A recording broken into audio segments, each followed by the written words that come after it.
by a track. And finally, test urine's ability to conduct a charge. So the boys need a dummy that can answer nature's call. They'll start with the skeleton. Okay, this is actually a nice one. Did it come with a body bag? Oh, dang!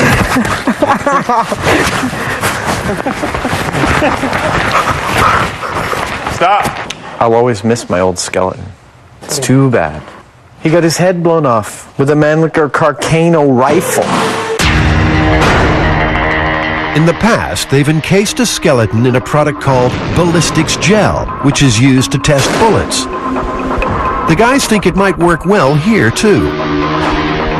It has nearly exactly the same electrical resistance as the human body. They just need to mold it into shape.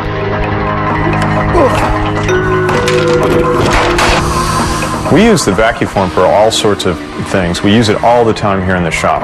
Let's carry this over and cut it out. We use it for toy prototypes when we're, inventing something. The same plastic is used in soda bottles.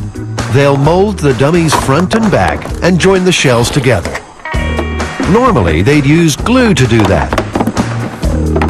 But Adams made an executive decision. He thinks it'll be quicker just to use tape. He's looking pretty healthy. I've always wanted my own full-size, visible human. The same speed that Adam has when he goes through and does a job will elicit an occasional mistake because he doesn't think before he does something. The next step is to fill the legs with gel. Crucial for the experiment, that will give them the same electrical properties as humans. They make this stuff out of boiled down animal products like cow hooves. It's really vile. Stop. Stop. Adam's tape is not holding. Damn it.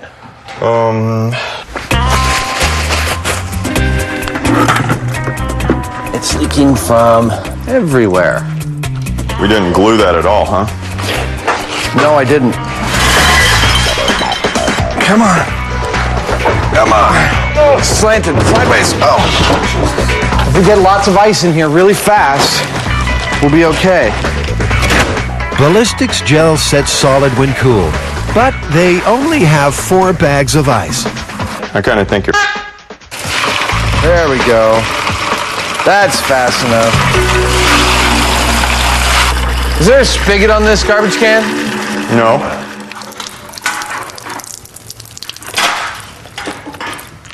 Total crapola. This is a complete and utter disaster. It is not. You've got the legs almost full. It's a total disaster. I mean, the tape not only didn't hold, but the gelatin acts in a completely negative way upon the tape to render it, like, useless. He just kind of forged ahead because, he wants to get the job done, and I normally applaud that, but it's clearly a situation where we need more speed, less haste. At last, a break. More ice means they'll get the legs set for the experiment.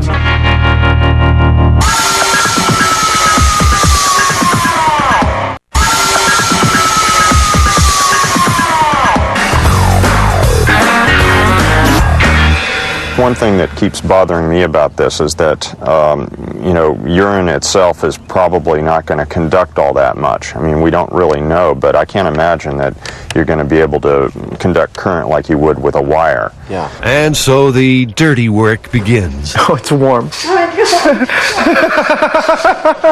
What this boils down to is how much current can we actually carry through about a 1/4-inch diameter stream of urine? And is it enough to kill you? The guys know it's not just the number of volts in a shock that hurts you, but rather the amount of electricity that actually flows through you, called the current. They can work out how much current will zap a third-rail victim if they know 2 other facts. They need to find out the electrical resistance of urine. So it's about 10,000 ohms, which is just what we expected. And they know a subway train runs on about 650 volts. Your home sockets are 110. They'll match the subway with a transformer from a fluorescent light. If you had a rather robust stream of urine and you were able to spray it up on the ceiling in into a fluorescent lamp, you would probably receive the same effect as peeing on the third rail. A famous electrical formula called Ohm's law says the current equals voltage divided by resistance. So 650 volts passing through urine at 10,000 ohms resistance means there'll be a current of 65 milliamps. Just 30 milliamps is enough to paralyze your breathing. 65 can give you a heart attack. So that part of the myth is true. Urine can carry a shock big enough to kill you. In this dry run, they'll try to pass that current through a tube of donated urine, through ballistics gel, and into a relay switch triggered at 65 milliamps. We'll be cooking with gas. And I think we should hear the thing click if it's going to work if I plug it in right now. There you go. That's fantastic. Something actually worked for a change. So they've got the body built, tested the urine, now for the bionic bladder. Well, here on Mythbusters, it seems we'll do just about anything for science. Got 250 milliliters there. It took about 18 and a half seconds. And that's what we're going to try and replicate with our rail rig. Here I go.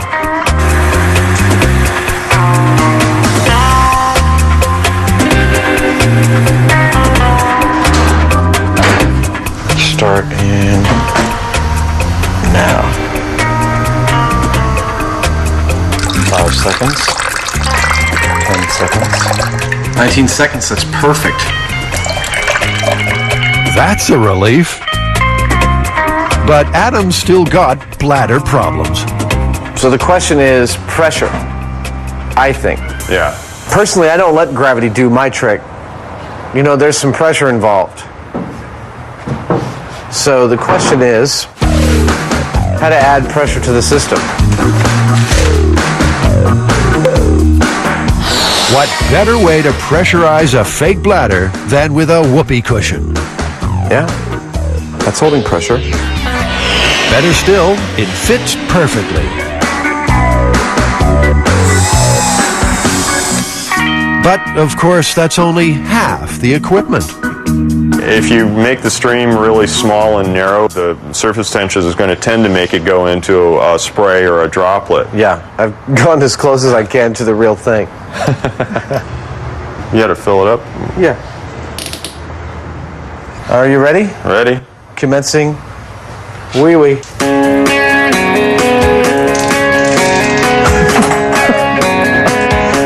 Looks like a pretty convincing stream to me. Yeah.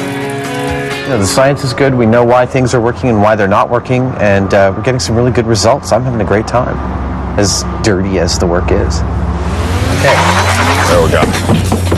The Mythbusters are ready to ride the third rail. That's good. Where's the wee bottle I have to go? I guess I can hold it until we're down there. Oh, man.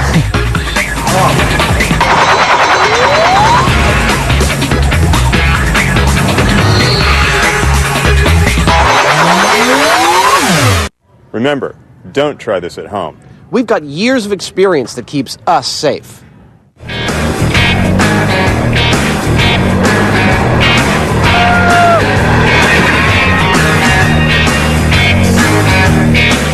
Jamie and Adam have rolled into the Golden Gate Railway Museum to test the myth about the guy who died the nastiest of deaths, relieving himself on an electrified third rail.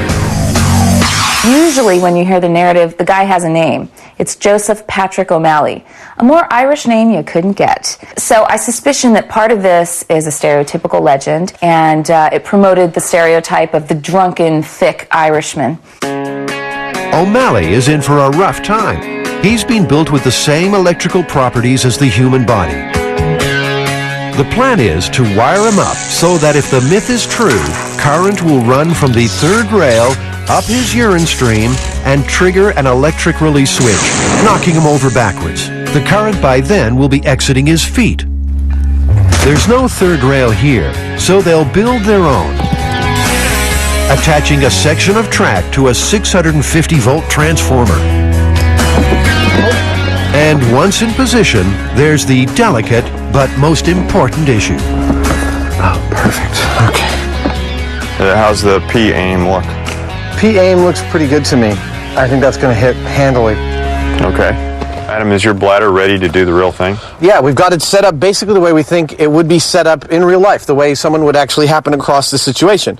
It's a dry day, the ground is dry, our subject is wearing normal rubber-soled shoes, he's having a wee on the rail, there's no wires around him, we'll electrify the rail, and we'll see what happens to him.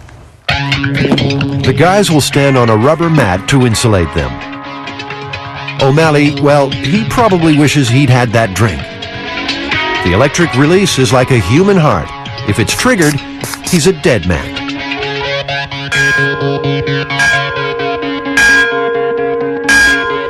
Let's make the set hot. Hot set! 3, 2, 1.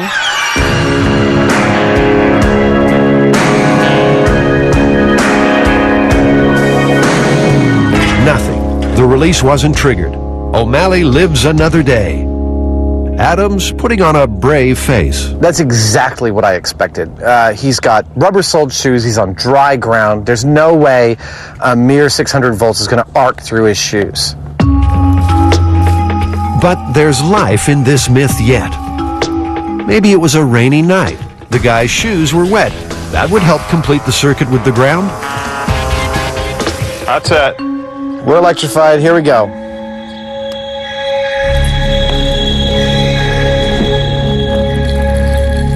Nothing. Not a thing. Damn. He needs to see a doctor. Set is cool. Jamie, dry shoes didn't work. Wet shoes, wet ground didn't work. What's next? Well, I guess the only thing left is to take his shoes off, and we'll assume he's barefoot. Okay. Okay, there's 2. Stumbling around the train yard late at night, looking for a place to pee, barefoot. All right, are we good? Hot set. All right, here we go. Nope, there's no connection going. The guys are starting to suspect the problem isn't in the feet, but the urine stream. Perhaps it's not carrying the current. Yeah, it looks like those are not forming a solid stream. Yeah. But suddenly they've got another, more dangerous issue. What's that sound? The wet ground beneath their mat is live with electricity. Yeah. Off. Turn it off. Again, it just shows what we knew, which is that the urine is highly conductive, and that couldn't have been a continuous stream of urine, because if it was, we would have activated the relay, right? Yeah, we should see that on the high speed. Yeah. Sure enough, by the time the urine reaches the rail, it's broken into separate drops. It needs to be solid to carry a current. The guys might have a solution for that. The only thing we have left is to try a larger stream of urine. You know, maybe that'll be more likely to create a continuous connection there with the ground. That's what we started out with, and that's where we're going. This could be the best day in O'Malley's life. Or the worst. The guys are hoping their luck will change. This is their last chance to prove the third rail myth is possible. I'd like to see this thing work. I'd like to watch it fall over. To be honest, I still don't think it's quite going to work. The ground is dried enough to safely try again. The larger, anatomically dubious stream will stay solid longer. And they decided to give the myth another helping hand, moving the rail closer. The bladder is full. The rail is set. The electrics are good. We're good for the close-up test. Powering up. Powering up. If this setup doesn't complete the circuit, trigger the release, and kill O'Malley, it will certainly kill the myth. All right. And 3, 2, 1.